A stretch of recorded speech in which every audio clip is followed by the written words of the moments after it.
পরি নিশ্চুপ হয়ে তাকিয়ে থাকে তিথির দিকে। তিথি হেসে হেসে বলে, খুশি হওনি তুমি? বিথি হাসার চেষ্টা করে বলে, তেমন কিছু না। মেহুকে দেখেছ? হ্যাঁ, সাগরের সাথে ছবি তুলছে। পরি বিরক্ত হয়ে বলে, এই মেয়েটাকে নিয়ে আর পারি না, বয়ফ্রেন্ড পাগলি।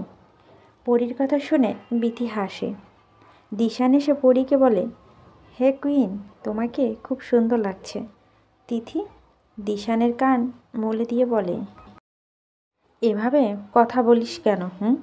দিশান ব্যথা পেয়ে বলে, আহ ছাড়ো আপু। আর শোনো, তুর্য ভাইয়া যদি আমাদের মাঝে না আসতো তাহলে পরি আপু এতদিন আমার গার্লফ্রেন্ড হয়ে যেত, বুঝেছ? কিন্তু ভাইয়াটা তো ঝামেলা। কি আর করব বলো, শত হলো ভাই, তাই কিছু বলতে পারি না। দিশানের কথা শুনে পরি আর তিথি হাসতে হাসতে লুটোপুটি খায়। দিশান মুচকি হেসে বলে, এভাবে হেসো না ললনা, আমার বুকের মাঝে চিনচিন করে। পরি হেসে বলে, তুমি তো ভারী দুষ্ট হয়ে গেছো দেখি। দিশান চুলে হাত বুলিয়ে বলে, দেখতে হবে না কার ভাই? সেটাই, যেমন গুরু তেমন শিষ্য। এখন চলো তো ছবি তুলি। দিশান বিথি আর পরির হাত ধরে টেনে নিয়ে যায়। ফটোগ্রাফারের কাছে গিয়ে বলে, ভাইয়া আমাদের ছবি তুলে দিন। তারপর পরি আর বিথি মাঝখানে দাঁড়িয়ে বলে, নিন তুলুন। ফটোগ্রাফার হেসে বলে, ভাইরে আমি এখনও সিঙ্গেল পড়ে রইলাম, আর তুমি এই বয়সে দুজন সুন্দরী নিয়ে ছবি তুলছ। দিশান মনমরা ভাব নিয়ে বলে, ভাই খালি ছবি তোলার জন্য ধরে এনেছি, ওনারা অন্যদের সম্পত্তি।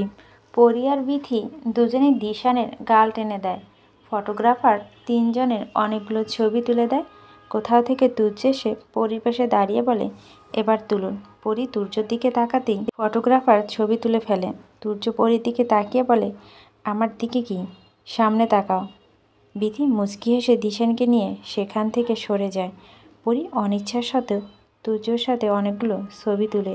তুর্য ফটোগ্রাফকে ধন্যবাদ দিয়ে পরীকে শূন্য জায়গায় নিয়ে যায়। দেয়ালের সাথে ঠেস দিয়ে দাঁড়িয়ে আছে পরি। তুর্য পাঞ্জাবি হাতা উপরে তুলতে তুলতে বলে, কি ভেবেছিলে তুমি আমি একবারের জন্য চলে গেছিলাম? আমি ট্রান্সফার হয়ে আবার এখানে চলে এসেছি। পরির দাঁত কিরমির করে বলে, কে আসতে বলেছে আপনাকে? কবে মুখে বলনি, তবে আমি তোমার মন পড়ে বুঝেছি। আপনি আজকাল বেশি বোঝা শুরু করেছেন। তাই, একদম তাই। তুর্য আস্তে আস্তে পরির দিকে এগিয়ে যায়। পরি তুর্যকে ধাক্কা দিয়ে সরিয়ে সেখান থেকে চলে আসে। তুর্য দাঁড়িয়ে মিটিমিটি হাসে। বিথি আর দিশান মিলে দুষ্টুমি করছিল। তখন প্রান্ত এসে তিথির হাত ধরে বলে, চলো। তিথি একবার হাতের দিকে তাকিয়ে বলে, কোথায়? আমরাও ছবি তুলব। তিথি অবাক হয়ে প্রান্তর দিকে তাকিয়ে থাকে। পিয়মদের বাড়ি থেকে মেয়েদের বাড়িতে যাবে হলুদ দিতে। কয়েকজন আত্মীয় পরি, কয়েকজন কাজী পরি, বিথি, মেরু, তুর্য, প্রান্ত আর সাগর যাবে হলুদ দিতে। তুর্য যাবে শুনে পরি যেতে চায়নি, কিন্তু কাজিনরা জোর করে নিয়ে গেছে। রোজ অর্থাৎ কনে সেই কমিউনিটি সেন্টারে গায়ে হলুদের আয়োজন করা হয়েছে। সবাই সেখানে পৌঁছে যায়। সবাই রোজকে হলুদ দিতে গেলে পরি তখন থেমে যায়। রোজের পাশে সেই পুলিশ অফিসার দাঁড়ানো। পরির সাথে পুলিশ অফিসারের চোখাচোখি হলেই পুলিশ দ্রুত এগিয়ে আসে। পরি তখন উঠে পড়ে, দৌড় দিয়ে এক কোণায় লুকিয়ে পড়ে। উকি দিয়ে পুলিশ অফিসারকে দেখতে গেলে ধাক্কা খায় তুর্যর সাথে। তুর্য কার সাথে যেন ফোনে কথা বলছিল। কান থেকে ফোন নামিয়ে বলে, হবু ভাবি, গায়ে হলুদ এসে এমন উকিঝুঁকি দিচ্ছ কেন? পরি দ্রুত তুর্যকে টেনে নিয়ে আড়ালে দাঁড়ায়। ফিসফিস করে বলে, আরে ওই যে পুলিশ অফিসারটা। কি, সে এখানে কেন? আমি কি করে বলবো? ওয়েট, ওনাকে দেখে তুমি লুকাচ্ছ কেন? আমি তো বলছিলাম তুমি আমায় লাভ ইউ বলেছেন। পরি ধমক দিয়ে বলো, চুপ করেন। আমার বান্ধবীরা সত্যটা তাকে বলে দিয়েছে। হায় আল্লাহ, তাহলে আমায় দেখলে তো আমারও খবর আছে। ঠিক আছে, খুশি হয়েছি। আমি ফেঁসে গেলে তুমি তো খুশি হবেই। কথায় মাঝে পরি চাচি ফোন দেয় পরীকে। এবার বাধ্য হয়ে পরীকে যেতে হয়। পরীকে দেখে চাচি বলেন, তুই তোর রোজের ভাইয়ের সাথে পরিচিত হোসনি? এই যে রোজের ভাই রেহান, তোর বেয়াই হয় বুঝলি। আর রেহান এই প্রিয়তমের ছোট বোন পরি, তোমার বেয়াই। পরি আলগোছের শাড়ির আঁচল চেপে ধরে মনে মনে বলে, এই পুলিশ অফিসারটা ভাবির ভাই হতে হলো। শালা তো এবার জীবন শেষ করে দিবে রে। ছি, শালা বলছি কেন, সে তো ভাইয়ার শালা। কিন্তু এখন আমি করব কি? এ তো মরার উপরে খাড়ার ঘা। রেহান মুচকি হেসে বলল, আসসালামু আলাইকুম বেআইন সাব। পরি বিড়বিড় করে বলে, শালা আবার গান শুরু করলো নাকি? কিন্তু মুখে লম্বা হাসি ফুটিয়ে বলল, ওয়ালাইকুম আসসালাম। ভালো আছেন? আলহামদুলিল্লাহ বেআইন সাব। আপনি? পরি মৃদু হেসে বলল, জি আলহামদুলিল্লাহ। রেহান চাচির দিকে তাকিয়ে পরীকে পিঞ্চ মেরে বলল, বেআইন সাব মনে হয় খুব শান্তশিষ্ট চাচি। চাচি হো হো করে হেসে বলল, প্রথম দেখায় তো তাই এমন মনে হচ্ছে। খুব দুষ্ট, দেখে বোঝা যায় না। পরি ঠিক বুঝতে পারছে খোঁচা মারা কথাগুলো, কিন্তু কিছু বলতেও পারছে না। একবার যদি এই কেলেঙ্কারির ঘটনা কথা আব্বুর কানে যায়, তাহলে যে কি হয়ে যাবে তা আল্লাহ মামুল। তাই মনের ভিতর রাগ ভীতি নিয়েও মুখে হাসি ভাবটা ধরে রাখতে হচ্ছে। তবে মনে মনে এটাও ভেবে নিয়েছে, একবার শুধু বাঘে পাওয়া যাক তাকে। অবশেষে সেই সুবর্ণ সুযোগটা এসেই পড়ে। রোজের বাবা মায়ের জোড়াজুড়িতে সকলেই খেতে বসেছে। পরীর সম্মুখে চেয়ারে বসেছে তুর্য, ডান পাশে মেহ, আর তারপরেই সিরিয়ালে চেয়ারগুলোতে বাকিরা বসেছে। কোথাও থেকে উড়ে এসে রেহান একটা চেয়ার টেনে পরীর পাশে বসে পড়ে। পরী তখন রোস্ট ছিঁড়ে মাত্র মুখে দিচ্ছিল, অর্ধেক মুখে দিয়েই রেহানের দিকে তাকায়।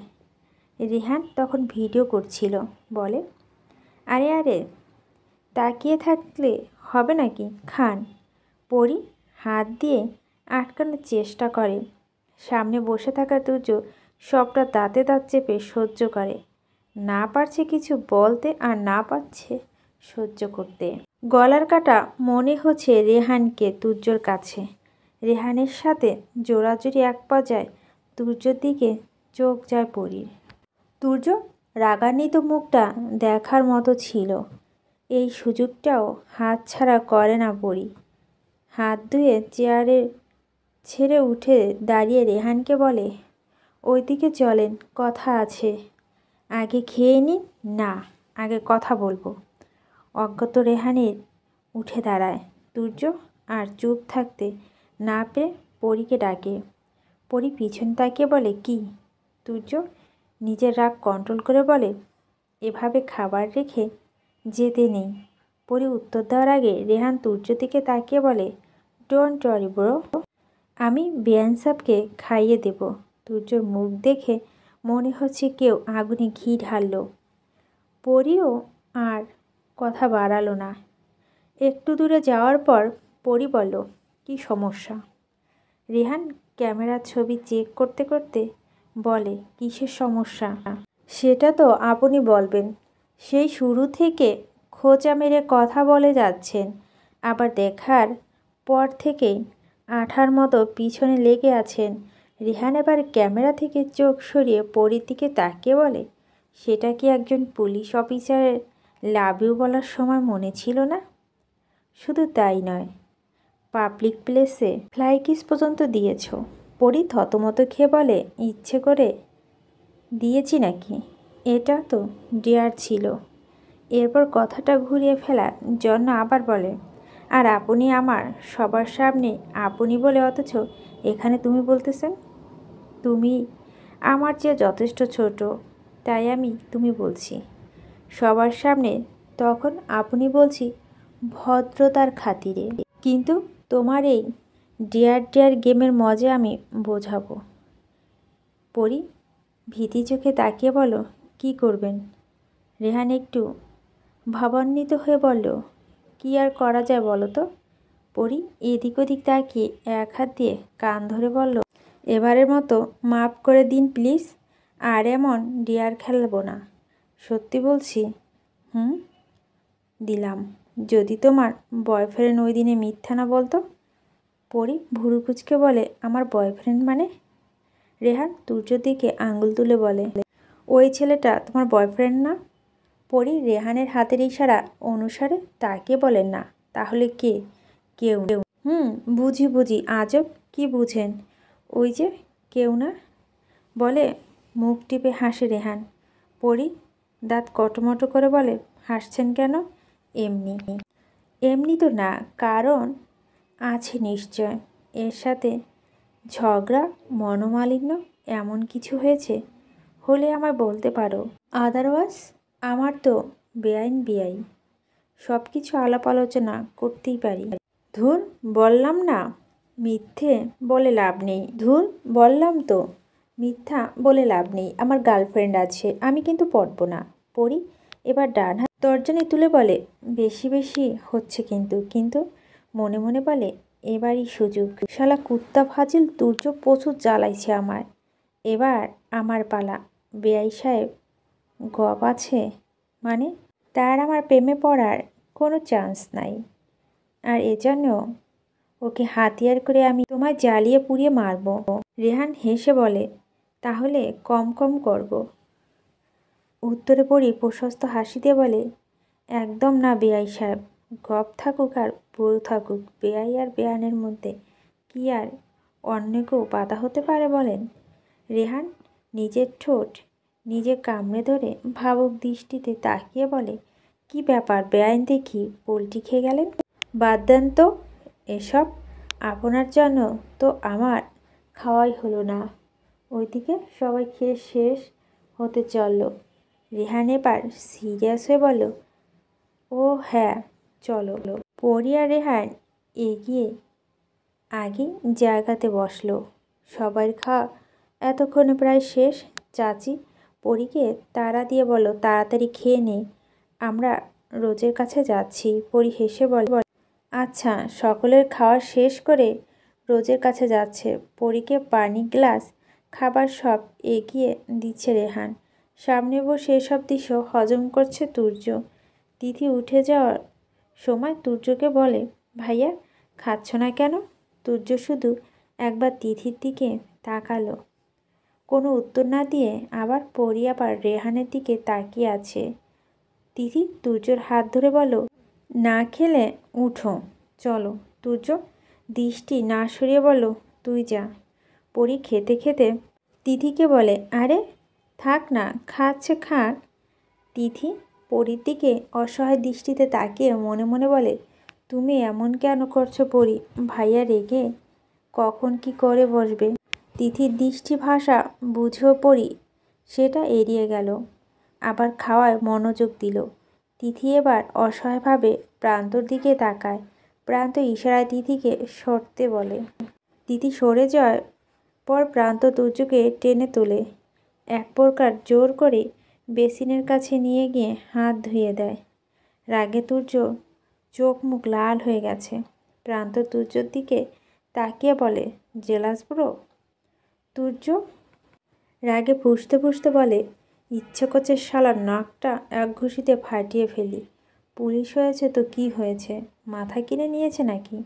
শুধু ওর বোনের সাথে পরির ভাইয়ের বিয়ে হচ্ছে বলে দাঁতে দাঁত চেপে সব সহ্য করছি। প্রান্ত মুখ টিপে টিপে হাসছে। তুর্য সেটা দেখতে পেয়ে প্রান্তকে ধাক্কাতে ধাক্কাতে বলে, হাসছিস কেন রে তুই?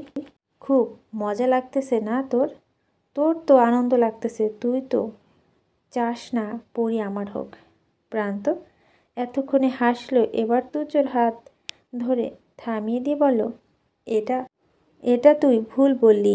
আমি যদি সত্যি চাইতাম যে পরি তোর না হোক, তাহলে অনেক আগেই আমি পরিকে বিয়ে করতে পারতাম। পরি নিজেই সেই সুযোগ আমায় দিয়েছিল। আমি চাইলে পারতাম সেই সুযোগ কাজে লাগাতে, পরিকে বিয়ে করতে, কিন্তু আমি সেটা করিনি, কারণ আমি তখন জানতাম পরি আমার নয় তোকে ভালোবাসে। আর এটাও জানতাম একটা সময় তুই ঠিকই পরি ভালোবাসা বুঝতে পারবি। রিনির সাথে তোর সম্পর্কর কথা জানার হাজারবার বলছিলাম, ওই মেয়ের সাথে তোর সম্পর্ক টিকবে না, কারণ ওই মেয়ে তো লেভেলের না। শুনেছিলি তুই আমার কথা? আমি মারামারি করতাম, গুন্ডামি করতাম, তাই বলে তুই আমার কোনো কথা তখন বিশ্বাস করিসনি। কিন্তু বিশ্বাস কর দোস্ত, যখন থেকে আমি জেনেছি পরি তোকে ভালোবাসে, তখন থেকেই আমি পরির প্রতি আমার সব অনুভূতি আটকে রেখেছি। প্রথমে কষ্ট হয়েছে, কিন্তু পরে ঠিক হয়ে গেছে। যখন তিথি আমায় বলল তুইও পরীকে ভালোবাসে ফেলেছিস, তখন খুব খুশি হয়েছি। তুর্য কী বলবে বুঝতে পারছে না, শুধু শক্ত করে প্রান্তকে জড়িয়ে ধরে। প্রান্ত তুর্যর পিঠে চাপড় দিয়ে বলে, ভালোবাসি রে দোস্ত। তোকে উল্টোপাল্টো বলার জন্য মাফ করে দিস দোস্ত। ধুর, বন্ধুত্বর মধ্যে এসব কোনো ম্যাটার করে না। পরি আর রেহান খাওয়া শেষ করে গল্প করছে, যেখানেই তুর্য আর প্রান্ত দাঁড়িয়ে তার থেকে কিছুটা দূরে। রেহান ও গার্লফ্রেন্ডের সাথে কথা বলছে আর হাসছে। পরিও হাসতে যোগ দিলে আর দৃষ্টিতে বারবার তুর্য আর প্রান্তকে দেখছে। দুজনে আলিঙ্গন করে ছলছল করে চোখ দেখে পরি ভীষণ খুশি হয়ে মনে মনে বলে, এদের দিকে তাকিয়ে মনে মনে বলল, সারা জীবন বন্ধুত্বটা যেন এমন গাঢ় থাকে। ওদের কথা বলার ফাঁকে গুরুজনরা সবাই চলে গেছে। পরি আশেপাশে তাকিয়ে কাউকে দেখতে পাচ্ছে না। রেহান জিজ্ঞেস করলো, কাউকে খুঁজছো? আমার বাড়ির লোকজন কোথায়? পেছন থেকে প্রান্ত বলে, আরে তুমি এখানে? সবাই তোমায় খুঁজে খুঁজে হয়রান। পরি বলে, কোথায় সবাই? সবাই চলে গেছে, আমি, বিথি আর তুর্য আছি। বিথি তুর্যর সাথে এখনও চলে যাবে। আমি তোমায় খুঁজতে আসলাম। পরি মনে মনে বলো, ও আচ্ছা, তুর্য তাহলে এখনও যায়নি। সম্মুখে এসে বলো, আচ্ছা সমস্যা নেই, আমার বেয়াই আছে না, সে আমায় দিয়ে আসবে। এরপর রেহানের দিকে তাকিয়ে বলো, কি বেয়াই, দিয়ে আসবেন তো? কেন নয়? কথার মাঝে ফোড়ন কেটে প্রান্ত বলে, রেহান ভাইয়াকে কষ্ট করতে হবে না, আমি তোমার বাড়িতে দিয়ে আসবো। তাছাড়া তার বোনের গায়ে হলুদ, এখানে কত কাজ আছে তা জানো তুমি? পরীকে আর কিছু বলতে না দিয়ে প্রান্ত পরীর হাত ধরে রেহানকে বলে, ভাই তাহলে ভালো থাকবেন, কাল বিয়েতে দেখা হবে। আচ্ছা ভাই, সাবধানে যায়েন। প্রান্ত পরী হাত ধরে বাইরে নিয়ে যায়। ফাঁকা রাস্তায় দুজন হাঁটতে থাকে। পরীর হাত ছাড়ানোর চেষ্টা করে বলে, আমার হাত ধরে কোথায় নিয়ে যাচ্ছ? হাত ছাড়েন। ছাড়বো, তবে এখানে নয়। প্রান্তর কথা শুনে এবার পরী মনে ভয় হচ্ছে। প্রান্ত যে বলবে বিথি আর তুর্য আছে, তাহলে ওরা কোথায়? প্রান্ত কি মিথ্যা বলে নিয়ে আসলো? চারপাশে ঝাউ গাছ আর মাঝখানে একটা ল্যাম্প পোস্ট। সেখানে গিয়ে প্রান্ত হাত ছাড়ে। পরি বলে, এখানে কেন নিয়ে আসলেন আমায়? আপনি যে বলেন তুর্য আর তিথি আছে, ওরা কোথায়? এই তো যান, আমি এখানে, বলে ঝাউ গাছের আড়াল থেকে বেরিয়ে আসে তুর্য। হাত দিয়ে চুল ঠিক করতে করতে বলে, এত চোখে হারাচ্ছ কেন আমায়? পরি রাগ দেখে বলে, একদম বাজে কথা বলবেন না। আমি কখন চোখে হারালাম আপনাকে? প্রান্ত বলে, তোর পরীকে এবার তুই রাখ। ওইদিকে বিথি গাড়িতে একা, আমি যাই। যা, সাবধানে পৌঁছে দিস। না রে, আমি ওরে খেয়ে ফেলবো, মেরে ফেলবো তোরে। প্রান্ত হেসে সেখান থেকে চলে যায়। পরিও চলে আসা ধলে তুর্য পরীর হাত চেপে ধরে বলে, তুমি কোথায় যাচ্ছ পাখি? কী সব উদ্ভট নামে ডাকছেন, কখনো জান কখনো পাখি। তুমি আমার জান, পাখি, কলিজা, কিডনি, নাড়ি ভুড়ি সব। পরি মুখটা বিকৃতি করে বলল, ইয়াকসি। হাত ছাড়েন। হাত ধরেছি কি ছাড়ার জন্য? অনেক কষ্ট বুঝে শুনে সবাইকে বাড়িতে পাঠিয়ে দিয়েছি, তোমায় পাঠিয়েছি এবার একা। এখন বলো, ওই পুলিশ ব্যাটার সাথে তোমার এত কিসের পীড়িত? আপনাকে কেন বলবো তো, কাকে বলবে? কাউকে বলবো না। এই যে সুন্দর হাতটা তোমার, এই হাত হাত থাকবে না যদি নেক্সট টাইম দেখি ওই পুলিশের সাথে পিড়িতে আলাপ করতে। শুধু ওই পুলিশ না, অন্য যে কোনো ছেলের সাথে এত হেসে হেসে কথা বলবে না। বলবো, 100 বার বলবো। তাতে আপনার কি? তুর্য দু হাতে পড়ে গাল চেপে ধরে মুখটার কাছে এনে বলে। জ্বলছে আমার, কষ্ট হয়। পরি তুর্যর হাতে ধরে হাত সরানোর চেষ্টা করছে। মুখ দিয়ে কথাও বের হচ্ছে না। অনেক কষ্টে এতটুকু বলে, ব্যথা পাচ্ছি আমি। তুর্য হাত আলগা করে দেয়, আলতো করে গালে হাত বুলিয়ে দিয়ে বলে, সরি, লেগেছে খুব। আসলে রাগ কন্ট্রোল করতে পারিনি, প্লিজ ক্ষমা করে দাও। বলে দুহাত দিয়ে কান ধরে। এই দেখো, কান ধরে সরি বলছি। পরি কিছু না বলে তুর্যর পাশে গিয়ে চলে যাওয়া ধরে। তুর্য পরি হাতের কনুর উপর চেপে ধরে বলে, সমস্যা কি? আমি কি তোমায় খেয়ে ফেলেছি? পালানোর চেষ্টা করছো কেন? আমার কথা শেষ হয়নি।